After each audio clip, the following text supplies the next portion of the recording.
Há uma palavra, irmãos, que o Senhor colocou em meu coração para esta oportunidade.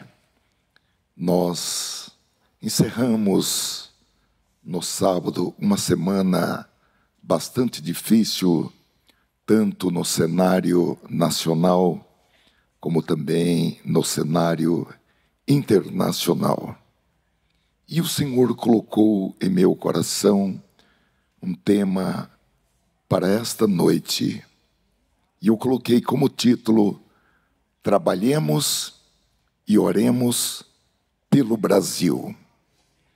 Nós vamos ler a palavra de Deus inicialmente em dois textos.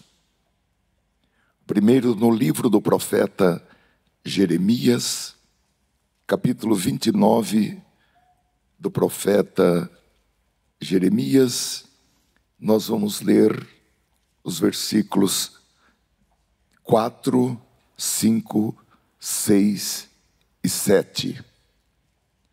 A palavra do Senhor nos diz assim: Assim diz o Senhor dos exércitos, o Deus de Israel, a todos os que foram transportados, que eu fiz transportar de Jerusalém para a Babilônia.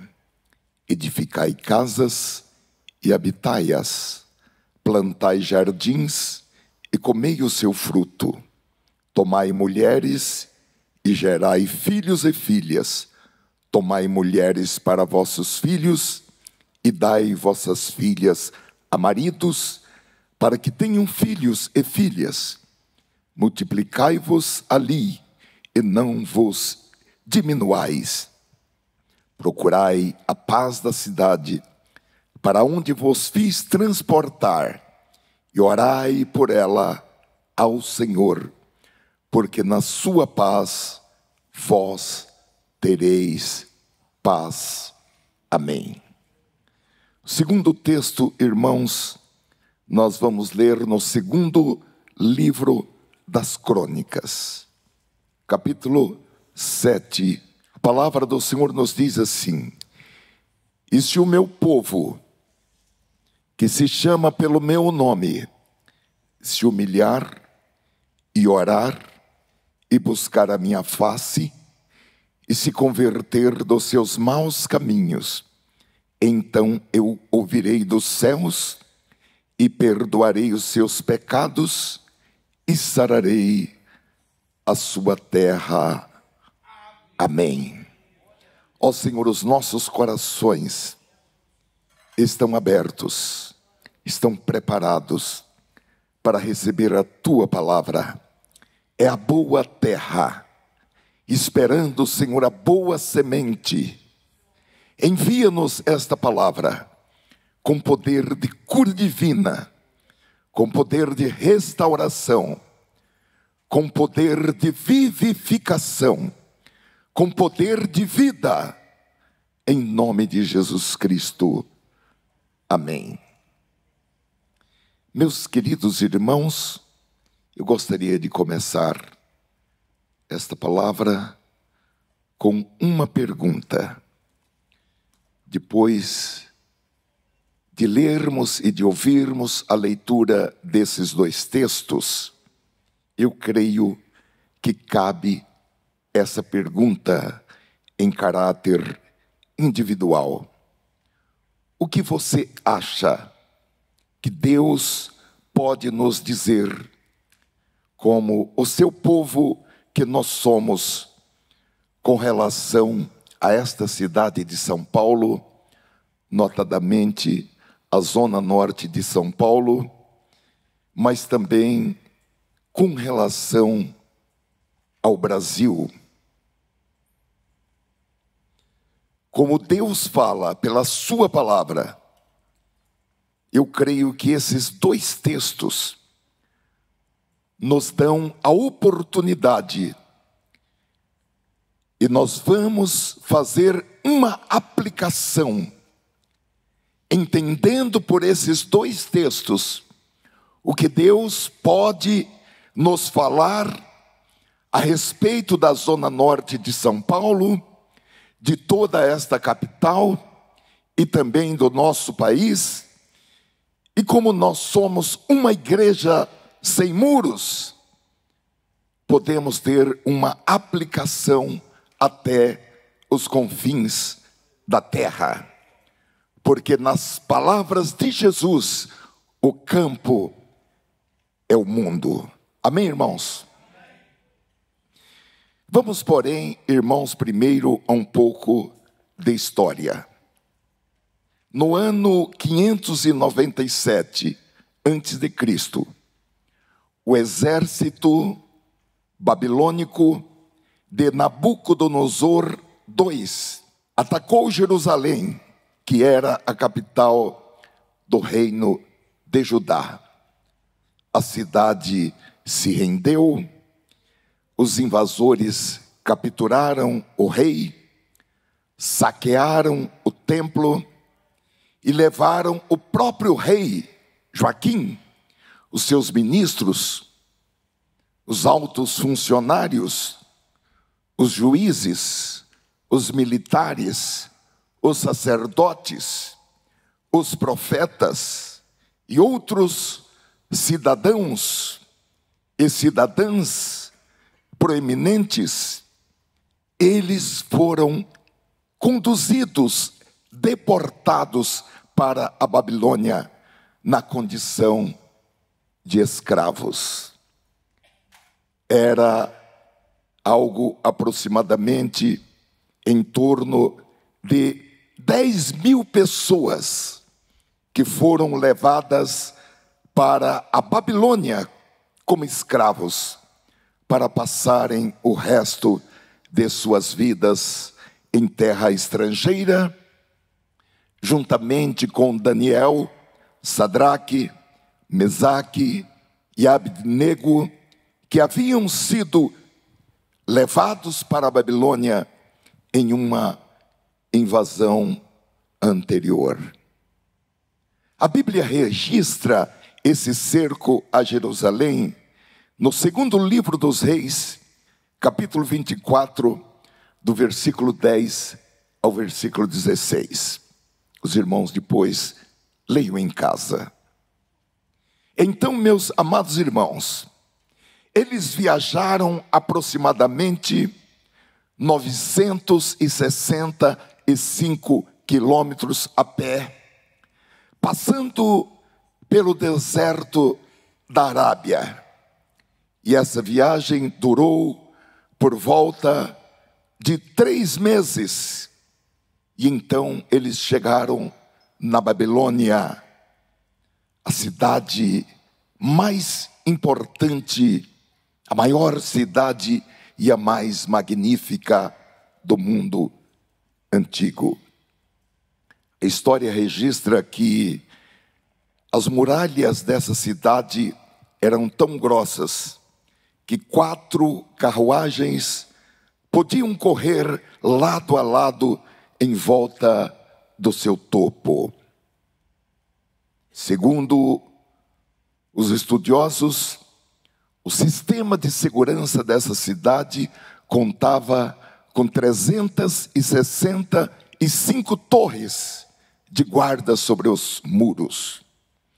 Um dos pontos fortes da Babilônia era a engenharia que foi aplicada para canalizar a água do rio Eufrates para dentro dessa cidade.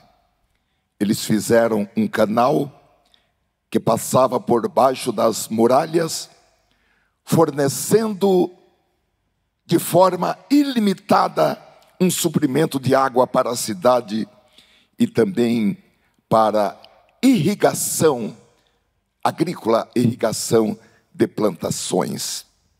E, meus queridos irmãos, toda essa engenharia, aliada ao sistema econômico, político e militar, tornava essa cidade uma fortaleza aparentemente inexpugnável.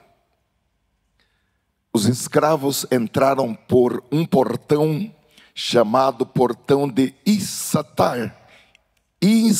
Estar, que era a principal entrada da cidade.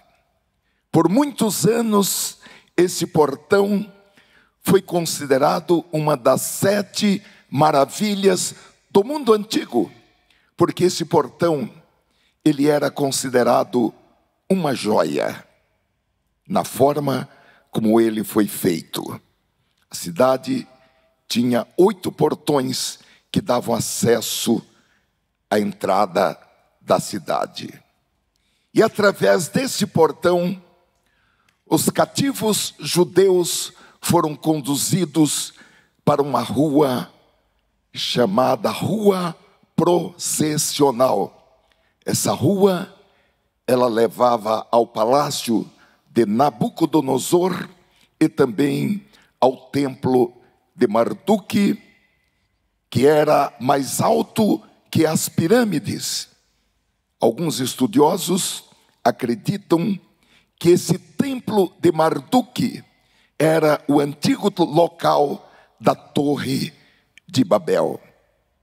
E meus queridos irmãos, o desfile desses escravos que andaram a pé quase 1000 quilômetros era uma espécie de exibição para aquela cidade de um troféu de guerra. A Babilônia era uma maravilha cultural, econômica, arquitetônica, oferecendo uma excelente qualidade de vida. Porém, meus amados irmãos, naquele século, a Babilônia não era o lugar ideal para um judeu que adorava a Deus, o Senhor, nem para ele viver e nem para ele criar os seus filhos. Porque além de ser uma terra estrangeira, uma terra idólatra, era a capital daquele império que havia saqueado Jerusalém e levado cativo o povo de Deus. Vamos imaginar, meus amados irmãos, por alguns segundos, como nós nos sentiríamos se estivéssemos no lugar daqueles exilados. E volto à pergunta: o que você acha que Deus teria dito a nós para fazer se fôssemos o seu povo levado à força para viver em uma sociedade pagã como escravos? Agora, meus amados irmãos, há um destaque que nós precisamos prestar atenção. Porque aqueles judeus, eles tinham ouvido profecias de falsos profetas, que diziam a eles, de uma maneira errônea, que o exílio seria breve e que eles brevemente retornariam para as suas casas. Isso fez com que alguns exilados evitassem contato com os babilônicos que estavam ao seu redor. Porém, nós já vimos no nosso texto que não era isso o que Deus queria que eles fizessem. E Deus havia levantado o profeta Jeremias. E por meio desse profeta, Deus deu instruções exatas, instruções precisas ao seu povo. Deus disse a eles: busquem a prosperidade desta cidade e orem ao Senhor em favor desta cidade, porque na prosperidade dessa cidade vocês terão prosperidade, e na paz desta cidade reside também a paz de vocês. O que nós queremos saber nesta noite é como essa palavra, esse mandamento se aplica a nós que estamos aqui em São Paulo, que estamos aqui na zona norte de São Paulo, e também como essa palavra se aplica a nós como brasileiros residentes no Brasil. Porque, meus amados irmãos, da mesma forma como aqueles judeus na Babilônia foram instruídos pela profecia de Jeremias, nós também já fomos de antemão instruídos para que nós sejamos o sal e a luz em nossa nação. E, meus queridos irmãos, eu estou convencido de que Deus não mudou as suas expectativas em relação ao seu povo em um país. Deus ainda espera que o seu povo se preocupe com os assuntos da sociedade para onde Ele nos fez nascer ou para onde Ele nos transportou. Eu acredito, irmãos, e digo isso com muito temor de Deus, eu acredito por revelação do Espírito Santo, que isso é uma parte tão importante da nossa mordomia para com Deus. Da mesma forma que é importante a mordomia na administração do nosso tempo, no uso dos dons e talentos que Deus nos deu e no uso que nós fazemos do dinheiro que ganhamos. Há uma história significante que nos ajuda a entender essa expectativa de Deus com relação ao seu povo residente em um determinado lugar. É a história de Sodoma e Gomorra, quando Deus disse a Abraão que iria destruir aquelas cidades. E Abraão implorou a Deus que não destruísse os justos com os injustos.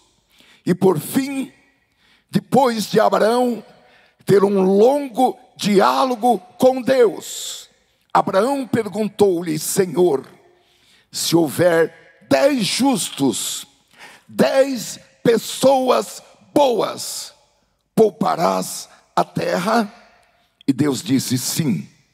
Se houver pelo menos 10 pessoas boas nessas cidades de Sodoma e Gomorra, eu vou poupar essa cidade, essas cidades e as terras de seus entornos. Meus queridos irmãos, 10 pessoas boas, 10 pessoas justas podem fazer uma diferença muito grande em uma igreja, em uma universidade, em um batalhão de polícia, em uma cidade. 10 pessoas justas podem fazer uma grande diferença em uma nação. Há muitos anos eu li um livro com o título Floresça onde você está plantado. É um livro da editora Betânia, uma editora antiga, e é um livro ainda fácil de ser encontrado. E esse livro apresenta princípios que nos ajudam a encontrar muitas oportunidades. Eu diria milhares de oportunidades para que nós nos tornemos a pessoa que Deus quer que nós sejamos, a pessoa que nós gostaríamos de ser, mesmo que estejamos onde quer que estejamos. nós vamos analisar brevemente o que a Bíblia tem a dizer sobre essa importantíssima questão da nossa atitude nos diversos lugares que nós estivermos, mesmo sendo eles lugares adversos. E eu quero apontar 3 pontos. O primeiro é: compreenda que Satanás não tem poder sobre sua vida. O versículo 4, que eu peço que seja colocado na tela, nós podemos observar que não foi Nabucodonosor quem levou os israelitas para o cativeiro. Este é um ponto-chave, porque Deus disse: todos os exilados que Ele, Deus, deportou de Jerusalém para a Babilônia. Não foi Nabucodonosor que teve poder sobre a vida do povo de Deus, mas foi o próprio Deus que determinou o exílio. Isso significa, meus amados irmãos, que mesmo em situações que aparentam derrota ou humilhação, a soberania de Deus continua prevalecendo. Nabucodonosor foi apenas um instrumento, mas quem transportou este povo de Jerusalém para a Babilônia foi o próprio Deus. O inimigo, ele pode até se vangloriar, porém tudo está sobre o controle divino. O poder pertence a Deus e ponto final. Aqui, Deus tinha um grande plano, digamos, pedagógico. Deus queria ensinar algo para esse povo. Então Deus permitiu o exílio para corrigir, para disciplinar e para restaurar no tempo certo. Meus queridos irmãos, quando nós compreendemos que tudo passa pela permissão divina, nós aprendemos a confiar no Senhor.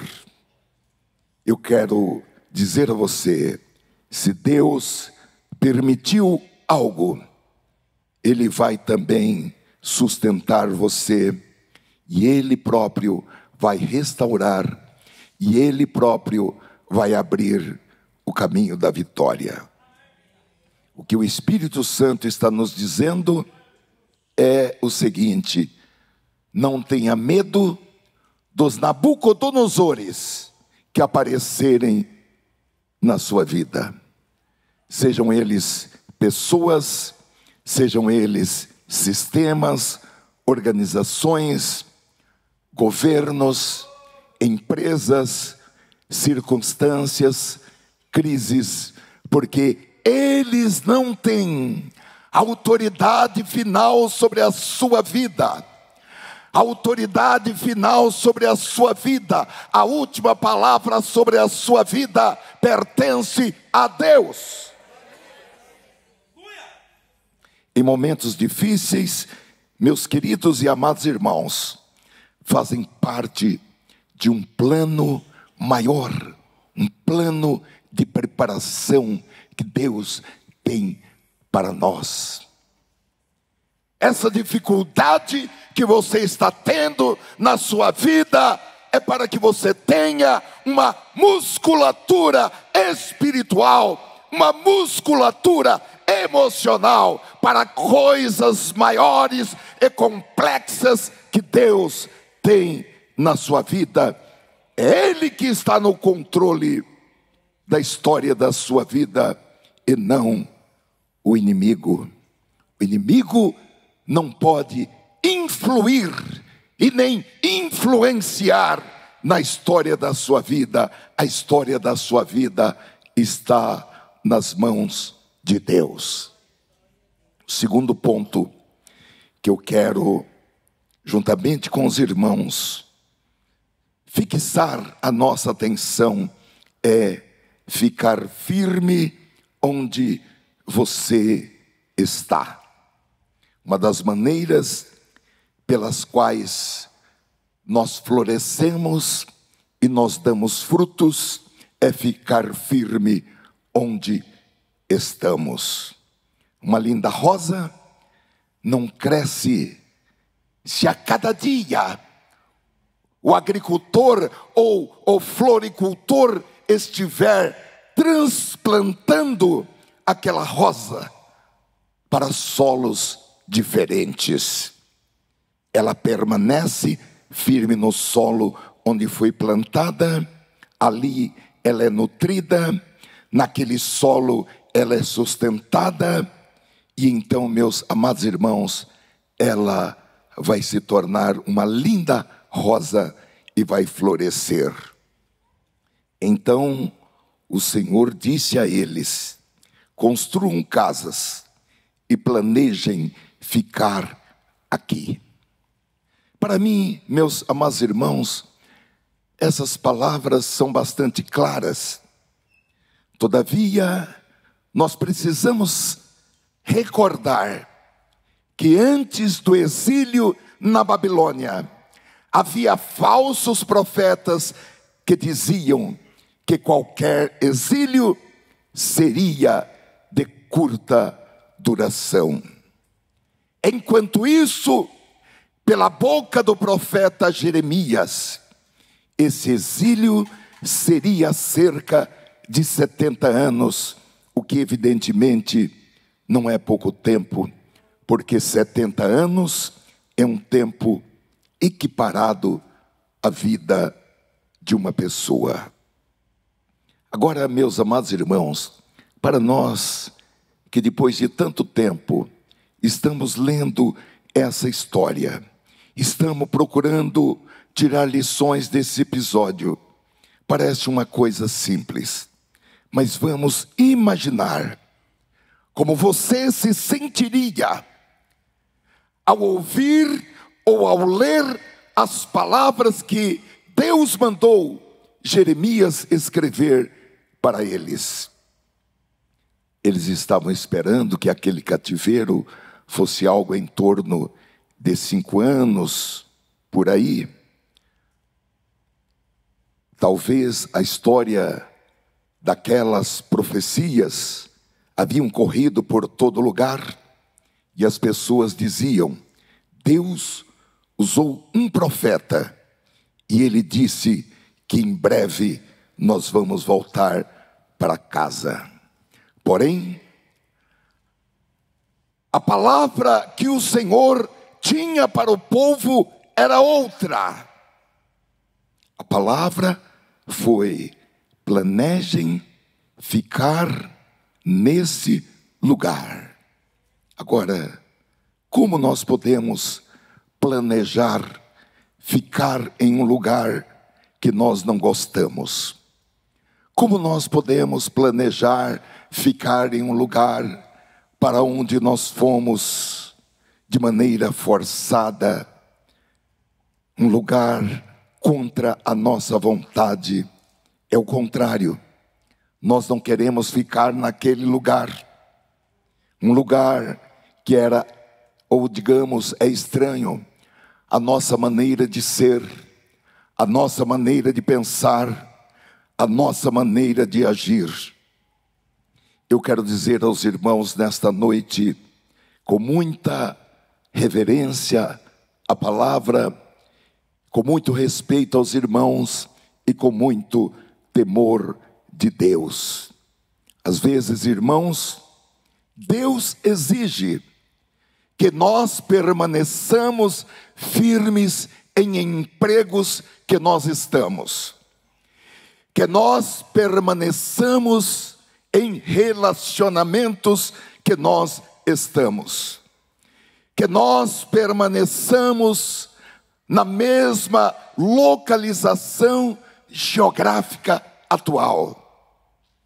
Você não pode sair de um emprego sem que Deus mande. Ah, mas nesse emprego eu sou escravizado. Ah, nesse emprego eu trabalho que nem um cavalo e não sou reconhecido. Fique lá. Não saia de lá até que Deus ordene que você se desligue. Se você está casado, não se separe até que Deus ordene. Não mude para outro endereço sem que Deus expressamente fale. Se há uma coisa que nós podemos entender pela palavra e pela revelação do Espírito Santo nesta noite, é que Deus exige que nós permaneçamos firmes onde Ele nos colocou. Agora, irmãos, uma coisa é permanecer firme, esperando com paciência no Senhor, e outra coisa é simplesmente ficar parado. Por incrível que pareça, ficar parado é um resultado totalmente oposto a esperar com paciência no Senhor. Quando Deus nos manda dar um passo, nós devemos dar aquele passo. Se Deus nos manda dar 10 passos, nós devemos dar aqueles 10 passos. Agora, Deus continua dizendo que em relação a outras coisas, que Ele não nos mandou sair do lugar, que nós devemos esperar com paciência até que Deus fale, porque Ele vai falar. Para esses exilados, o Senhor preveniu o desânimo, a reclamação, pois nos versículos 5 e 6, que nós repetimos do capítulo 29, Deus disse para eles: edificai casas e habitai-as, plantai jardins e comei o seu fruto, tomai mulheres e gerai filhos e filhas, tomai mulheres para vossos filhos, e dai vossas filhas a maridos, para que tenham filhos e filhas. Multiplicai-vos ali, e não vos diminuais. Meus queridos irmãos, ao plantarmos nossas raízes e vivermos em um lugar que o Senhor destinou para nós, nós estamos em plena harmonia, em plena sintonia com a vontade de Deus, que nós falamos no centro da vontade de Deus, ou na boa, agradável e perfeita vontade de Deus. E onde Deus nos manda viver, é ali que nós vamos cuidar de nós mesmos, cuidar de nossas famílias, prover as necessidades básicas, e também ser a outra mão de Deus em relação ao nosso próximo. Porque enquanto servimos ao Senhor, nós servimos também ao nosso próximo, porque no reino de Deus é proibido alguém viver somente para si.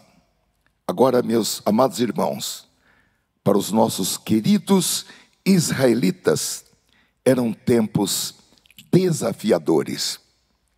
Eles poderiam facilmente ter desistido de que o casamento se consumasse somente entre eles. Aliás, alguns fizeram. Eles poderiam ter negligenciado a criação dos seus filhos, deixando de ensiná-los acerca do único Deus vivo. Eles poderiam ter desistido do seu idioma e deixado a sua comunidade desaparecer. Porém, eles não fizeram assim. Mesmo habitando em um lugar onde a cultura era muito diferente, um lugar que desafiava os seus valores e as suas crenças, eles se manteram firmes. Nos dias que nós estamos vivendo, meus amados irmãos, muito se fala e se escreve sobre guerras culturais. Muitas pessoas, de maneira compreensiva, argumentam que os valores que nós prezamos pela palavra de Deus, como santidade da vida, santidade do casamento, a importância da família, estão sob um ataque muito direto. Não somente nos discursos filosóficos, mas existem leis especialmente elaboradas que representam ataques a esses valores contidos na palavra de Deus. E meus queridos irmãos, nós devemos responder não apenas com ações e com discursos políticos, mas também com ações pessoais. Com isso eu quero dizer que não devemos apenas dizer que somos a favor dessas bandeiras, mas demonstrar, por meio de ações, por meio de prioridades, que nós somos a favor delas. Eu acredito que é muito importante, neste século 21 em que nós estamos vivendo, que essas bandeiras são estratégicas, da mesma maneira que foram para os israelitas lá da Babilônia. Essas bandeiras, meus amados irmãos, para nós em pleno século 21, como o casamento, a criação dos filhos, por mais desafiadores, por mais difíceis e frustrantes que sejam, são bandeiras essenciais para o crescimento dos seres humanos na forma como Deus planejou desde o princípio. Portanto, meus amados irmãos, uma maneira fundamental de viver para Deus em nossos dias é nós honrarmos compromissos contínuos com as nossas famílias. A terceira coisa, meus amados irmãos, e última, que nós podemos olhar aqui, é trabalhar e orar por aquela cidade. Nós lemos no versículo 7, que vamos repetir: busquem a prosperidade da cidade para a qual eu vos deportei, e orem ao Senhor em favor dela, porque a prosperidade de vocês depende da prosperidade dela. A ordem do Senhor é para que eles dobrassem os seus joelhos e orassem e trabalhassem pela paz e pela prosperidade da Babilônia, a cidade onde eles eram oprimidos, a cidade onde eles estavam presos como escravos, E Deus disse: se Babilônia tiver paz, vocês terão paz. Se Babilônia tiver progresso, mesmo como escravos, vocês também vão crescer juntos, vocês também vão ter progresso. É fácil, irmãos, a gente focar na segunda parte, sinceramente, orar pela cidade. Mas eu não vou fugir do primeiro tema, que é trabalhar pela cidade. A oração, às vezes, é algo fácil para fazer, porque às vezes nós utilizamos a oração como uma fuga das nossas responsabilidades. Porque, meus amados irmãos, há coisas que estão no nosso alcance para fazer. E essas coisas que estão no nosso alcance para fazer, nós não podemos orar à guisa de transferir, de terceirizar essa responsabilidade para Deus. Eu acredito que o que o Senhor estava dizendo para os israelitas nesse versículo era simplesmente: sejam pessoas responsáveis, sejam bons trabalhadores, morem nessas casas, edifiquem casas, plantem jardins, plantem pomares e comam do fruto.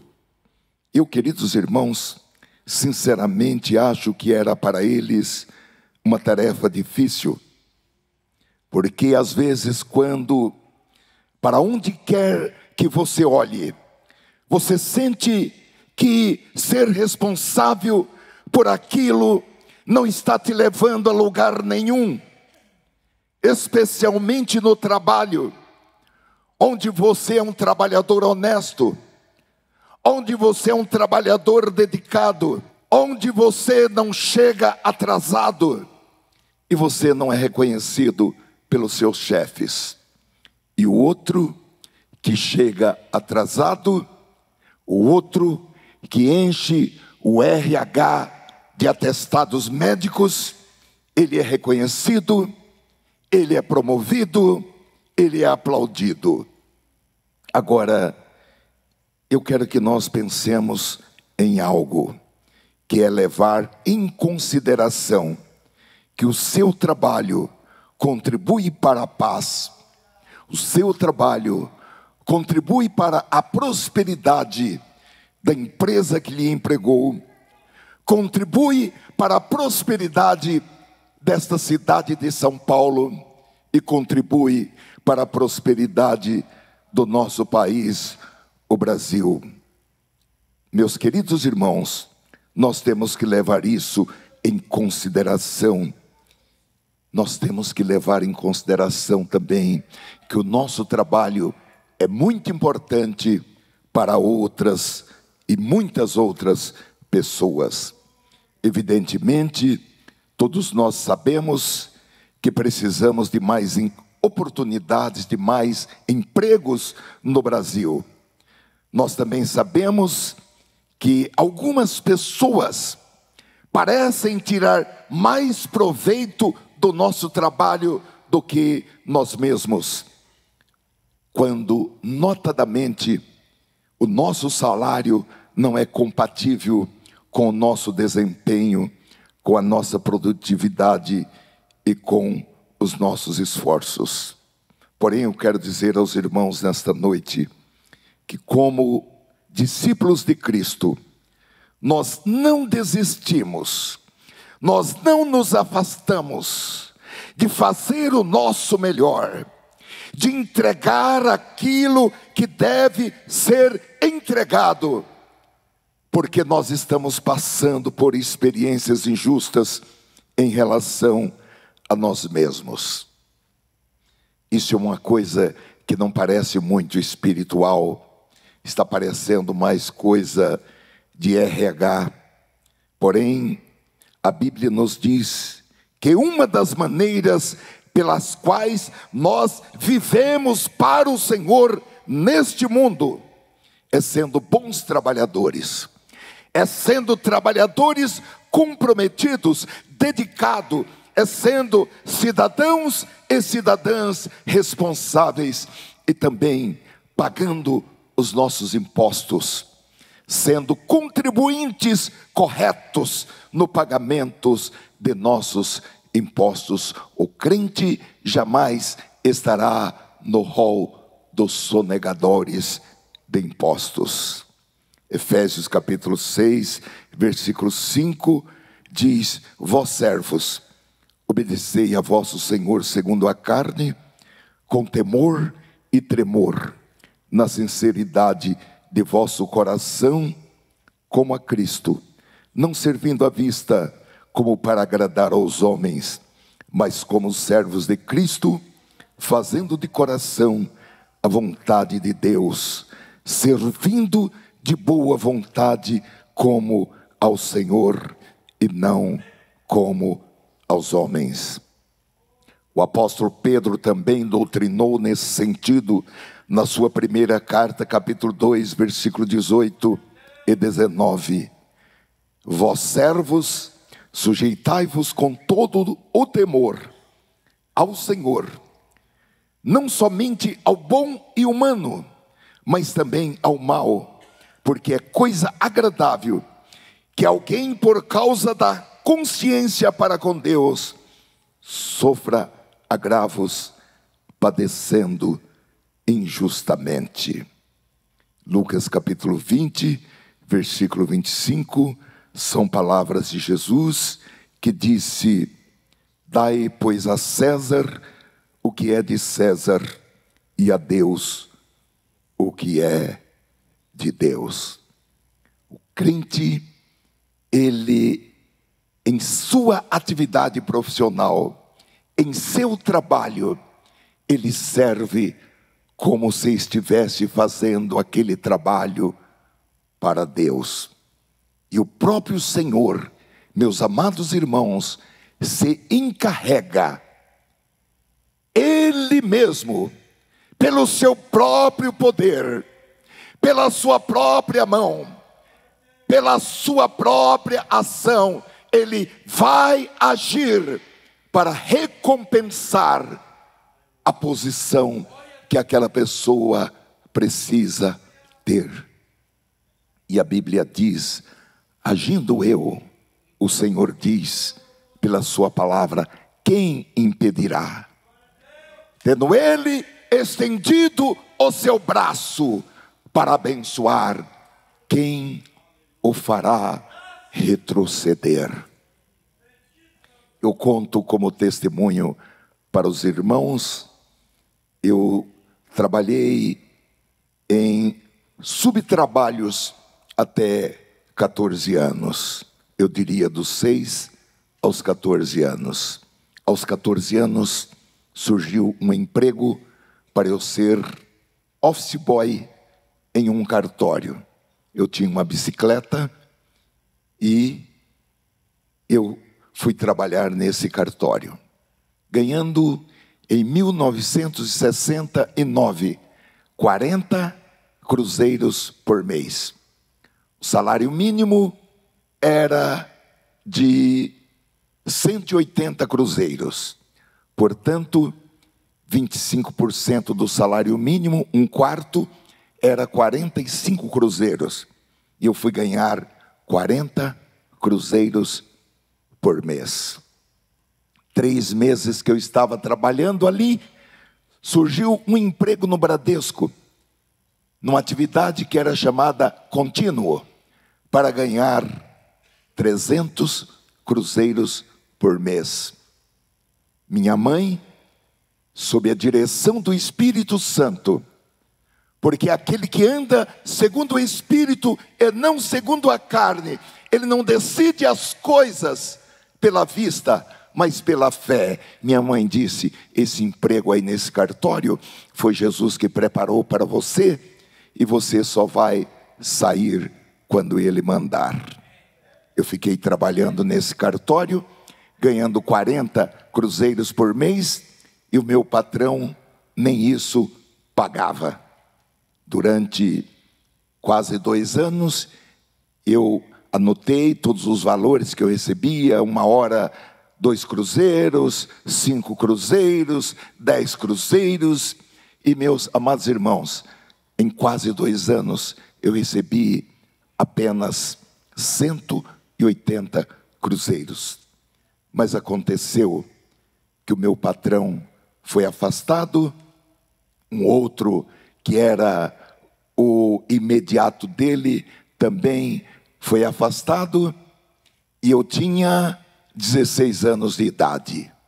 Contou um promotor que ele foi com o juiz lá naquele cartório, depois de muitos anos, ele nos contou isso, e o juiz falou: e agora? O que nós vamos fazer com esse cartório? Diz ele que disse ao promotor: já é esse menino que toma conta desse cartório, deixa esse cartório com ele. Meus amados irmãos, eu tinha 16 anos, eu não podia ser responsável por aquele cartório. Porém, nomearam uma pessoa para responder por aquele cartório, que vinha apenas uma vez por semana e deixava tudo assinado em branco. E eu fazia casamento, óbito, nascimento, escritura, procuração, e ele vinha e passava no livro. Ao fazer 18 anos, irmãos, eu fiz um exame e me tornei o responsável por aquele cartório, e nunca mais eu voltei a ser empregado. Eu já comecei a assinar carteiras como empregador. Deus é fiel. Ainda que nós formos infiéis, Ele permanece fiel. Oh, glória a Deus! Servindo a Deus de coração, não para agradar aos homens, mas como servos de Cristo, fazendo de coração a vontade de Deus, servindo de boa vontade como ao Senhor e não como aos homens. Agora nós podemos fazer tudo isso conjuntamente com oração, porque a oração, irmãos, é uma ferramenta prática. Para pregar, nós podemos até utilizar recursos de homilética, recursos de exegese. Podemos até utilizar o conhecimento da língua portuguesa, o conhecimento das línguas originais em que a Bíblia foi escrita. Agora, a oração, ela sai absolutamente da teoria. Não se ora com teoria. A oração é uma ferramenta prática. E por meio da oração, a Bíblia diz que nós nos tornamos luzeiros deste mundo. Filipenses capítulo 2, versículo 14. Façam tudo sem murmuração, nem discussões, para que sejam irrepreensíveis e puros, filhos de Deus inculpáveis, no meio de uma geração pervertida e corrupta, na qual vocês brilham como luzeiros deste mundo. O que o Senhor está nos dizendo, irmãos, é para que nós vivamos nessa sociedade, na nossa comunidade, na nossa cidade, no nosso país, neste tempo e lugar onde o Senhor nos plantou, para que nós vivamos com um compromisso apaixonado pela palavra de Deus e uma confiança radical no Senhor Jesus, e em comunhão com os irmãos, com as irmãs, para um ajudar o outro a vencer. Nós não podemos saber ao certo como os israelitas se sentiram ao ouvir aquelas palavras, mas eu estive pensando é como se nós fôssemos tirados do Brasil e fôssemos colocados no Irã, onde não se pode ler a Bíblia, onde não se pode cantar um hino, onde não se pode ler a palavra para outrem. E aí Deus falasse para nós: floresça nesse lugar onde você está plantado. Porém, meus amados irmãos, nós não estamos no Irã, nós não estamos na China, nós não estamos em países onde falar a palavra de Deus é proibida.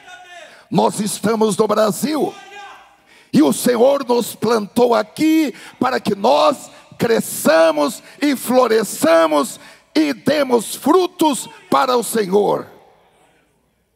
E eu lhe pergunto: onde Deus está em sua vida nesse momento? Para os israelitas, na continuação deste capítulo 29, Deus deu uma palavra, com uma promessa. E como esta promessa está na Bíblia, essa promessa, essa palavra é também uma palavra e uma promessa para nós. É o versículo 11 que Deus disse: porque eu bem sei os pensamentos que penso de vós, diz o Senhor.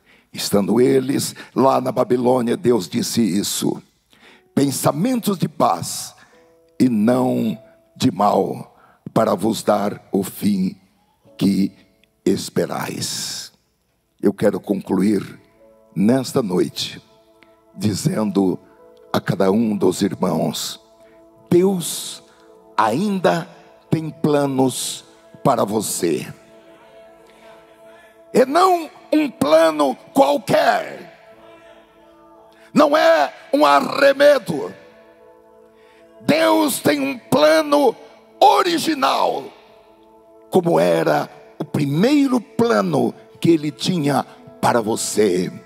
Talvez você perdeu o primeiro plano na caminhada da vida, mas Deus tem planos para o seu futuro. Ele tem planos para que você tenha aquela completa paz. Ele tem planos de prosperidade para você. Eu creio nisso para cada um dos irmãos. Eu creio nisso para esta igreja. Eu creio nisso para o nosso setor 4. E em nome de Jesus, nós vamos abraçar esses planos e vamos receber capacidade espiritual, habilidade e sabedoria para sair da teoria e colocar esses planos em ação, em realização, de acordo com a boa, agradável e perfeita vontade de Deus. Ó Senhor, mesmo com as minhas limitações, eu procurei entregar esta palavra para os teus servos e servas com o máximo de fidelidade. E nós dizemos: graças te dou, ó Pai, porque ocultastes essas coisas dos sábios e entendidos, mas revelaste aos teus pequeninos nesta noite aqui em Santana. E nós te damos louvor. Eu quero, Senhor, interceder por aquele irmão e por aquela irmã que nessa estrada da vida teve o seu coração magoado, teve sonhos frustrados, teve planos desfeitos. Em um dado momento puxaram-lhe o tapete.